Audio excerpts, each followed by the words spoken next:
when he says these criminals shop for pliant judges. There are, of course, good judges and there are bad judges. When the opulent criminal buys the judge's job then is to protect the criminal. A shrine is a sacred place, right? A place to keep something holy, glorified, magnified. So the crime is then being ennobled and given a sacred place.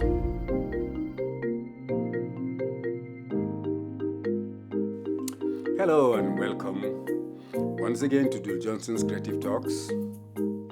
We are still dealing with this fantastic piece of poetry by me, Osundare.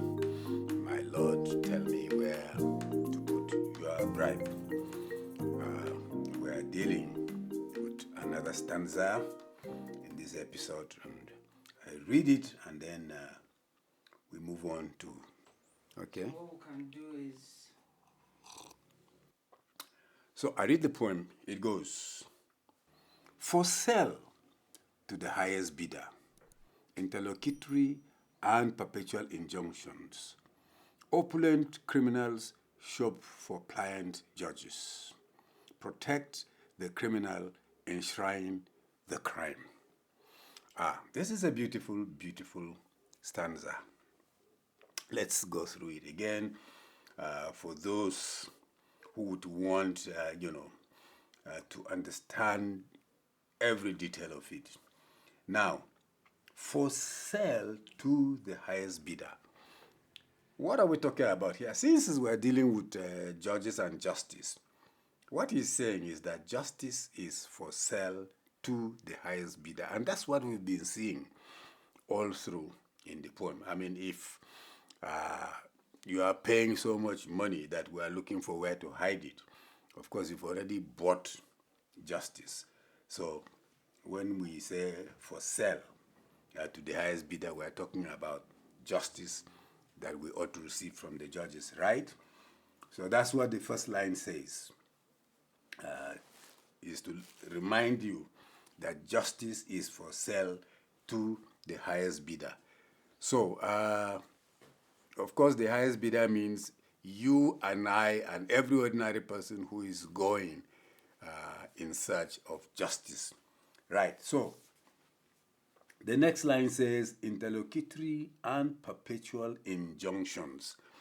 Now, these are legal terms that you might want to look for meanings more than what I am explaining here. But what I know of it, interlocution is a temporary judgment that is given during the course of the case that is in process. Okay, and then of course perpetual injunctions is the truncation of justice. In other words, even when there is, a case is going smoothly, an injunction is given for, even when there is an interlocutory judgment, for example, it should be suspended. So the injunction is to say, stay action until so, and so on. So if you are a poor man and you've been, even given judgment, somebody can go and challenge, and of course there will be an injunction, and that, case has to go back and forth and back and forth and back and forth, and that's it. So, and I think, in fact, in very practical terms, I know one or two, people, some friends that are going through this kind of experience. It's no good experience at all. I don't wish it even for my enemy. Okay, and then the next line says, opulent criminals shop for pliant judges. Now, opulence is, plentiful. We talk about it in terms of riches. Opulence is a display of, plenty of riches. Okay, that's what it means. money, property, whatever. When you have them in excess, display them in excess, that is opulence, okay? So here, what the poet is saying is there are criminals who are extremely rich money. Of course, money and properties go together, okay? So there are criminals of that nature, and they are the ones that will shop for pliant judges. Now, here is a point that the poet is making. You see, the way I have been discussing this poem, and I'm following what the poet is saying. Now, it would appear that literally every judge is corrupt.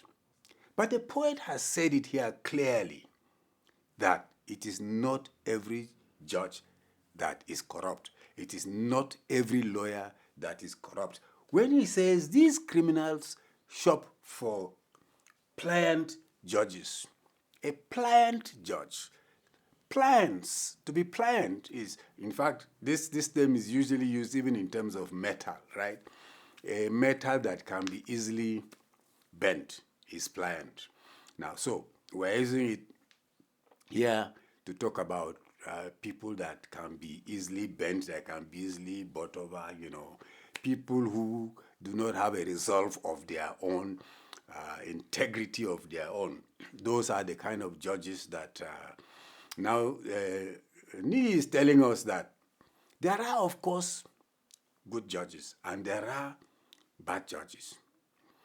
I think what we see in this poem in particular is only telling us that we have more of the pliant judges than the tough judges. That is all. So these criminals are going for, these opulent criminals are going for judges who are very weak, who are very pliant, who can be bent, very easily. And they are bought, and given money, and then they sell justice. When the opulent criminal buys the judge's job then is to protect the criminal and enshrine the crime.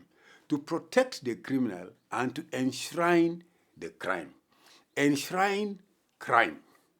Now, protection, I think you all know. When you protect the criminal, of course, once you've kept him out of jail, the criminal out of jail, or even would it mean that he's even to be sentenced to death? You've swayed the judgment, in his favor. You've protected him.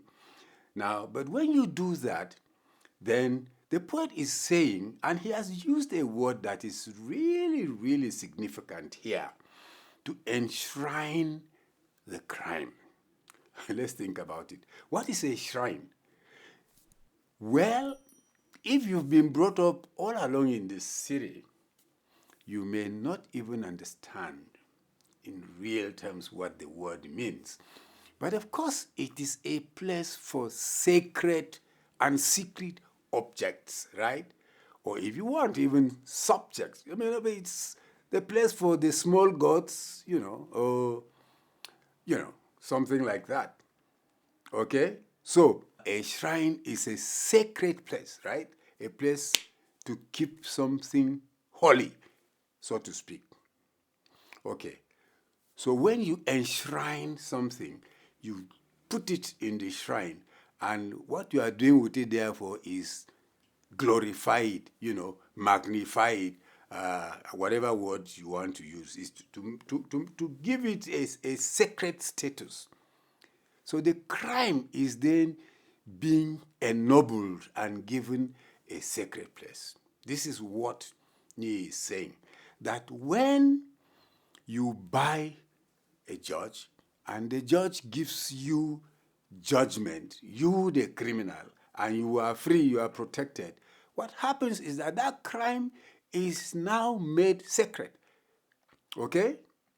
And therefore, are we inviting other people to go and commit that same crime because the pliant judge is going to protect that person? That's where the trouble is. So I think we will end the discussion On that, perhaps the lesson for you and I and everybody else is, if you find yourself in that position, no matter how rich you are, you can be kind to your land, you can be kind to your country, and do not buy this blind judge so that you make crime, a noble thing. Thank you very much.